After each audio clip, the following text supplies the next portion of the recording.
Year of the Young Wood Dragon.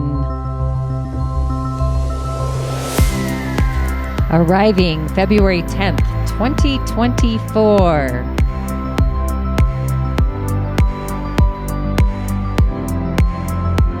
What does the dragon have in store for you? Tune in.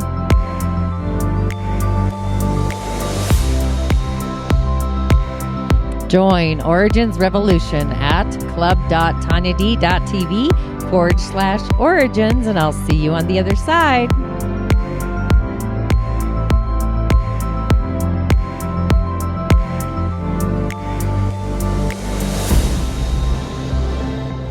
Inshallah and Ashe. Divine Will's blessings to you and for you. And welcome to the weekly snippet. Once again, I am your host, the Tonya D. I'm a practicing holistic shaman, medium, an otherworldly life coach, subtle energetic surgeon, and a reflector by design. I go by the term holistic Sha medium, which is a choreography, a merging of all the things. I do follow the lunar energies through the celestial seasons and the bodies aligning with the gates in human design. And I do call myself a holistic Sha medium, which is the blending, and I love that. It was a download. And if you're new to my show, my channel, please subscribe and ring the bell to alert other celestial like-minded beings that resonate with my lunar frequencies. And Origins Revolution. I'm super excited to that, but welcome to a talented, terrific Tuesday, if you will. And what is Origins Revolution? Well, we're on the precipice of illuminating change and transformation. The countdown, not only to the year of the young wood dragon, the green dragon, but also a cycle, a period of elemental fire, period 9. And we open the doors to the rising of the phoenix from those ashes on February 4th, coinciding with Pluto in Aquarius. Origins, what does that mean? Our roots inherit great intuition naturally. Spirit. So origins. And why revolution? Re-evolving our roots, our origins, and closing the gap. Period 9, the element of fire. Pluto giving us a taste, a little glimmer of what's in store in Aquarius. Taking a dip back into Capricorn to kind of tidy up all those loose ends. But the element of fire, the rise of the phoenix, Pluto in an element of air for 20 years. Sacred geometry. So go ahead and join me in my virtual coven. I'm super excited online to immerse ourselves in this extraordinary new, not just new year, but new timeline, new paradigm, innovating our health arena, virtuality, and a lot more. So to join, I'll go ahead and have the link in the show notes, club.tonyad.tv/origins. As a seer into the unseen, I do follow the goddess of the night, the moon through the seasons, the gates, beyond just the celestial skies. And if you have yet to subscribe here on YouTube, please heartfelt do and ring the bell if you don't mind. Really taking my channel, my show beyond the infinite, bringing the subtle into the physical. From the other world. Share with your friends, be the star that you are. And for other mystical musings, including Spilling the Tea, go ahead and subscribe to my musing newsletter. Spill the Tea is on the third Friday of each month. It's a live venue at 11:30 a.m. Mountain. You can talk to me through the reflector eyes, through Zoom. And if you did tune into Omen Days, we do have a new focus for February. You'll get that in your email. It's a monthly collective message. I'm super excited though, because the moon this week and the flavor of Aquarius and the sun. What does that even mean? So we did kick off the week. Whoops, wrong little buttons. I've got too many options here today. Doing fantastic though. That's my motto, or I'm doing great. But the moon this week and the flavor of Aquarius, we have the moon in Virgo headed into Libra, air signs. So with Pluto in Aquarius, cultivating a vision of a world where we walk in harmony, radical compassion, radical acceptance. And if you are new here, I do muse about the moon, the celestial skyline, the cosmic planets, the elementals, giving or sharing elemental insight. I do prefer to share insight on the moon's day, the lunar energies, are really about setting the foundation, the stage. But we do have a high vibrational tide with celestial bodies entering the realm of Aquarius. So over the next month, a little emotional rebellion, you say? Get out of your radical acceptance. It may feel like a freak show to others. It's time to soar our inner genius, open the doors, take the invitation, harnessing the cosmic soup. It's time to ride those waves and vibe higher and hotter than ever before.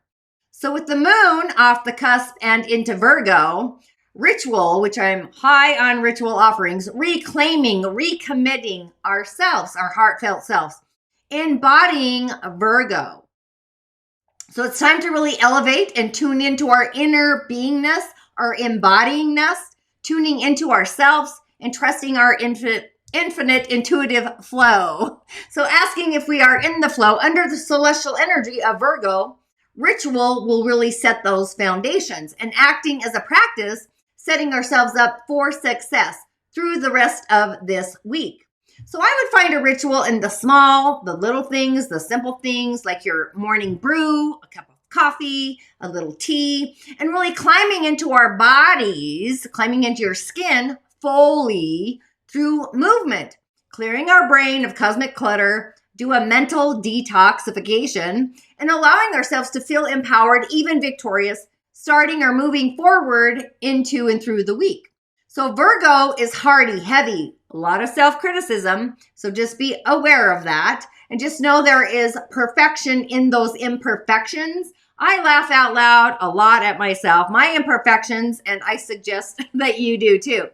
And when the moon moves, or the moon is already in the season of Libra, so we've got opportunity here. But when the moon moves or into Libra, Tuesday through Thursday, this is time to meet and greet. Go out and meet new people. Libra brings the qualities of an artistic flair, friendship, balance, harmony, even our throat center, sound healing. This becomes revealed or reveled in our relationships, community, humanitarian efforts. So you may have like this gravitational pull towards spending time with people that your heart really loves, a strong heartfelt desire, maybe reaching out like Ma Bell in the day, reach out and touch someone, creating new connections, new communities. And knowing that the sun is traveling through Aquarius, it's shining light upon technology, innovation, clear seeing, our vision center, influencing technology. So it's really time to dust off the virtual connection apps. Anybody into millionaire matchmakers? That's where the plot is thickening. There's no need to overcommit. It's time to say no thank you. And yes, and what else? Integrity rules. Flaky people, flick that shift away, stay grounded elementally, and do an in-body check-in, honoring your own wavelengths, your personal bandwidth. And by the end of the week, the moon travels into Scorpio, my moon's home sign. So you know I'm stoked about that. I love the Scorpio moon, totally love it. But the moon creates a square to the sun in Aquarius in this transit, however. Very different flavor, I'll say. Innovating our boundaries. Things are about to get weird. Diving deep. Sex appeal, Scorpio. The freaky, get your freak on. Eclectic energy with the sun in Aquarius. So you may feel the Freaky Friday energy. Go ahead and listen to the Sacred Spirit meditation in Aquarius, that circle. And you may get a bit frothy at the mouth, where you might reveal your inner freakness, or seeing some day-to-day freakies in a good way, something that opened you up. Personality or personally, this is happening in the arena of your natal chart, the house that Aquarius rules, the house the moon is ebbing towards, flowing into.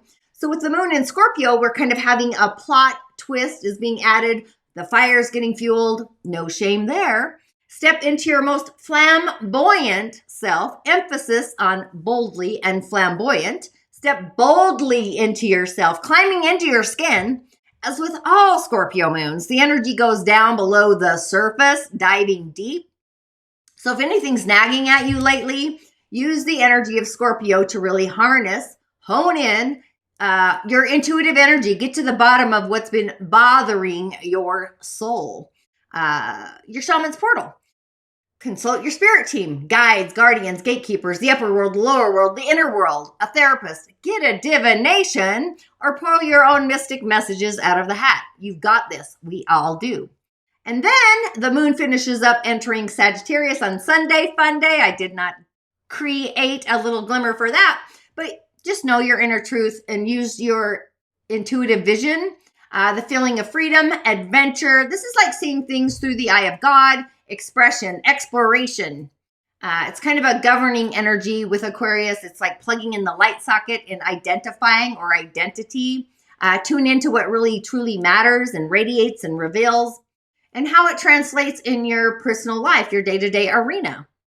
And if you have challenges identifying those truths, or something simmering, they're quieting down, removing the static, the background, that noise, can really assist in clearing and cleaning up the airwaves and just opening up the lines of virtual transmission or spirit guide transmission, so that we can really open up and receive the memo, the downloads, giving yourself or allowing yourself time and space and giving yourself permission to rest, open up, receive, be still, quiet, simmer. And with all of these unapologetic truth tellings, it's almost important to not be like a dick or a douche about it, or whatever terminology you want to use. Speaking our authentic truths. Be compassionate to yourself and also to the others outside of ourselves. Those are divine reflections coming from a place of your heart, your prime directive, your soul heart, left and right hands. But with that, go ahead and welcome to the weekly snippet on Overdrive. And if you are new to my show, my channel, the cosmic insights, the planets, the elementals of the galaxy doing their cosmic stream, their dance. And by design, as a reflector, I do follow the lunar celestial energies. I always have. The universe never lies, right? But the moon through the seasons and the gates has a different flavor. And we all have intuitive gifts. And if you're feeling the call to navigate yours or the nudge, go ahead and take my Change Your Stars quiz to find out your intuitive gift order, your psychic ability, and tune in if you want to dive deeper and learn and utilize them. I like to bring that in. And also the 4 pillars of destiny, the elementals of the day, the pathways, the meridians. As a reflector, I'm always tuning in to the environment. And is this environment for me? I'm very hyper aware of what's happening in time, places, people. I usually keep those things to myself, observership. So it's about being in the right place, the right time, with the right people. I'm asking myself these questions 24/7. It's an inner knowingness. It's a mirrored reflection. What am I seeing? What am I sensing? What am I hearing? Even that nobody else can see, sense, hear, taste, all the things. And what's the movement? Am I creating a movement? Where's the solution that I'm creating within the movement to get everybody into the flow? But our intuition is the gate. We all have intuitive gifts. And Change Your Stars was designed to help you out there. And if you're curious about your gift and purpose, some of them might just be not of this world. But not only do we have out-of-body energetic centers that light up at a different time and space, there are actually a superpower, a house that we can tune into. And as a reflector, I truly am ebbing and flowing with the moon. The moon is the yin energy, depending on the sign it's in. And as a reflector, I'm always following the course of the moon, the ebb and the flow. And you can't see my hands. Either way, I do the gates in human design as well for myself, but that would be a very galactic long show traveling through the gates. But comment if that is something that your soul does speak to or piques your awareness. I follow them. I receive alerts. I use the Neutrino Design app as the moon's transiting, activating gates. Plus, we entered a new human design new year, by the way. And on the elemental highway. And I just noticed, did I not change that up? Oh, no, I did. I'm slow to go today. But on the elemental highway, we have a yin water day on the snake. Water reflecting the sun, or the sun reflecting on the water. Metals in storage in the ox and the snake. The snake is the birth of metal energy. The ox is actually on the decline. So this does create a metal trine with the rooster. And I'm also going to be chatting up the animals in the Origins Revolution, the countdown to the Chinese New Year, along with period 9 and Aquarius and Pluto. There's so much juice happening, I cannot even tell you. But the sun is shining upon all that yin energy. Yin is water, it's fluid, it's intuitive energy. And with the moon in Libra, our intuition may come through, clairaudience, clairhearing, curiosity enlivens the snake. So the snake energy also reminds me always of Jungle Book and Mowgli and the snake, just transforming our wealth, our assets, shining brilliantly, our brilliance like the sun. And the yang metal, buried deep, is a resource, a mentor. It's in storage. It reminds me of food storage, possibly mental clarity in storage. We get into it when we need it. And the ox is what we do. That's what happens with the month branch. Power, shady relationships. The ox is full of water from the heavenly universe, the sky, the clouds. Friends, the earth gives guidance to water. So this isn't a dam, though. This is like a riverbank coursing, the earth giving water guidance. That's a riverbank. The nature or wood is our creativity, our kindness. It's a perfect balanced day. It really does feel in the harmonics with the moon. And today I did bring in the messages from the Fae. I haven't played with them for a minute. I do love the Fae. Yesterday, Monday, the moon's day, we have Rar, the excitement of Rar. So kind of tune into yesterday. Rar adds passion to all the things it touches. Part of the helpline troop associated with all the elementals in the realm, not just the earth, metal, water, and all the things, but also the stars, constellations, galaxies, planets, this world, that world, all the things. But Rar is the wild, pure energy. It's pure potentiality, the added ingredient beyond the bare necessities into the unseen. It's not naughty or wicked. It's just highly energetic, bursting with energy, sparking lights. I mean, go to the imagination. And at the same time, it's not really discriminating. The Rar energy likes to join in on whatever exciting thing is happening and really add more energy to it and towards it. They're generally attracted to all kinds of riots, positive, negative, meditation groups, ecstasy groups. They really just add like a kundalini rising, whether it's red kundalini, gold kundalini, or even green kundalini is kind of what I go with. But the message here being otherworldly, I see two ways. The energy is coming towards us from the other world, the galaxy even, or possibly there is a terrible situation, a problem. Maybe we're feeling as if we have lost control. So the Rar may be feeling this extraordinary excitement, and it's really going off in midair, thrusting all about, flicking it away, illusion, delusion, the zap of the Fae, glamour, glimmers, possibly even some misunderstandings, miscommunication. Take a cold shower, refresh, meditate, ground, exercise even, take a step back, reflect, a pause and a breath. It's a moment to find that you are exactly where you're meant to be. The universe is always working in our favor. What can you see that you don't want to pay attention to?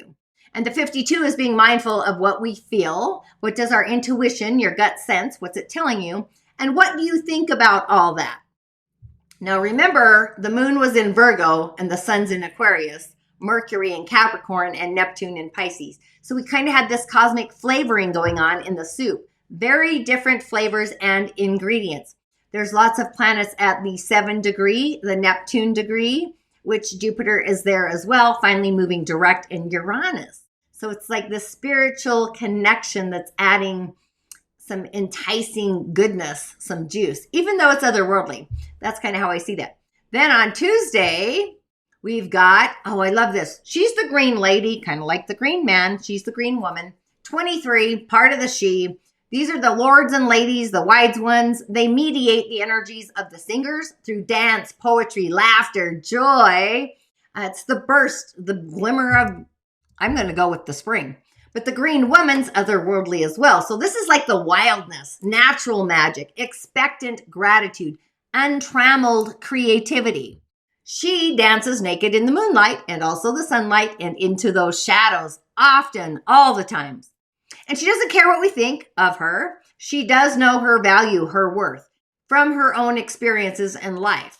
She is the gem, vital vegetative force. She is the gem, the elemental force that really enables a root to crack the stone, the reed to bend in the wind. It's the yin and the yang. or the oak to stand against the violent storm. However, she's graceful, slow motion, doing a dance. She shows us how to release the contracts of our artificial rules, limitations, to find our own true patterns of growth. Each and every one of us has a gift, has a purpose, really rooted or not. Gift and purpose being rooted, sometimes not. We all have an inborn pattern of perfection to guide our growth in those imperfections too. But the earth nurtures us, the sun energizes us, the storms we face better us and batter us, maybe bruise us a little bit. Sometimes we bend before them, one side. Sometimes life preys upon us, and on the other side, life is nourishing and supporting us. It's the duality within the framework of the real world, and we seek our path, realizing our own potentials, finding our own heart's fulfillment. So she's reminding us that the ground is fertile, all things grow. It's time to count our blessings, create a blessing bowl. Being that she's otherworldly, are we blocking our own gifts? Are they stuck in the other world? It's like our growth is stunted, especially because we blocked her. So the energy of growth goes sideways. It's kind of twisted, spiraling. So we may move in the wrong direction. You might feel as if you're at a crossroads. But this is energy that goes wild. And when it does, it stunts our growth. It's like over pruning the rosemary bush. Nothing in life is ever at a standstill. So when you can see the pure potentiality, the potential to grow, planting the seed, nurturing the seeds on this very earth star kind of day, the earth is in the season of Leo where the sun likes to shine. It's shining light upon the soil to grow what's being unearthed, what's down below the earth, kind of doing its cosmic brew that we can't see at the moment until it bursts through. So what do you feel? What do you believe to be true? And what do you think about it? Earth is a tool, and we can utilize this to bring spirit into this reality, the Earth star. Ashe, right? And then on Wizardry Wednesday, you cannot make this shift up. We've got Geo the Gnome, or Geo the Slow. He is a gnome. 43, believing in a new way of innovation. It's the breakdown to get us to the magic on the other side. Possibly a spiritual awakening, bringing the divine spirit into this world. Also part of the helpline troop. So help is really on the way. The moon is still in the season of Libra. So this is the cycles of time, slowness, waiting, patience. Again, it reminds me of the seed under the earth. You can't see what the seed's doing. However, the seed is bursting out of that shell, kind of like a chicken bursting out of the egg, kind of. But Geo is the gnome of the slow, the gnome, an earth being. How long is it going to take? The master of clarification, clarity. Take a breath, take a pause, and really reflect on how far we have come. And I don't know about you, but my soul has awakened. It took the deep inhale after a reprieve of Pluto moving out of Capricorn. Hallelujah, hallafrickin-luya. The gods, thank you. But being otherworldly, we may be delayed unnecessarily. So it's kind of time or an energy to give things a tactful push, getting them in motion. It may be the gnome of the slow process. However, nothing is ever at a standstill, right? Nature's always in transformation, and so are we. So it's time to push through, push forward towards those earthly dreams, vitality, energy, feel into them and open up to receive the full pour, the divine pour. This is all happening for us. It's just alerting our signal and clearing out the cosmic clutter of debris, the toxic debris that gets in our frequency sometimes. And then on Tantalizing Thursday, we got a singer. This is when life begins to get fun. We get to open up to receive the bounty. It's a feeling, and the moon is in Libra. And that truly resonates with this singer, the number 6. So this is a singer of connection. Singers are the other world, the streams of grace, angels, dakinis, and they really don't care what we call them. You call them anything you want. Helpful beings, either way, part of the spirit team. They enjoy calling us into them or calling upon them. This singer, it's the singer of connection. It's spiritual connection, karma, balance, empathy. Again, goes with Libra, supporting all connection. It's the weaving of the webs of light between all beings, all particles, all quarks, between the past, the present, the future, galactic juicy. It's uniting all the things that were, is, could be. It's combining all this in the cosmic soup, all those energies. However, when we lose connection of this awareness in our day-to-day lives, sometimes we feel isolated. We might feel lonely. The energy is always there. All we need to do is open up our hearts to it and allow it to flow in or stream in. Emotions. Emotions are energy in motion. The power of the singer of connection, is all connections. It's holding, releasing, transforming, and also bubbling growth. So this is the connection of everything and all the things, even the unseen, even reconnecting to things or people, whatever, that we may have set aside. It's about unification, reunifying. It's community. We need to be aware of the connections between different aspects of an issue, things under discussion, as well as those connections between the people linked by it or through it or to it. Maybe we need to build more community, connection, society. That's what I'm, family even, a network of mutual support. And this year, that's truly is my intention.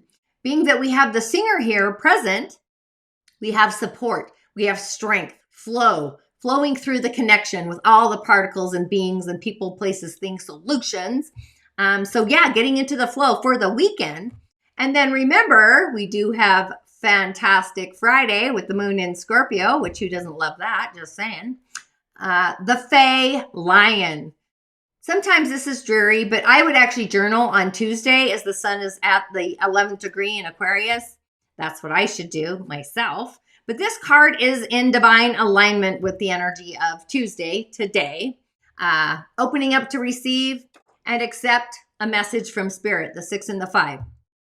The solar plexus, the throat center are online. So this is our high heart. This is the divine pour. Streams of love, universal streams and personal streams. Scalar waves, uniting divine connection right after a singer. Cannot make that up. The Fee Lion, part of the fairy challengers. Now, these challenges aren't like challenges or difficulties.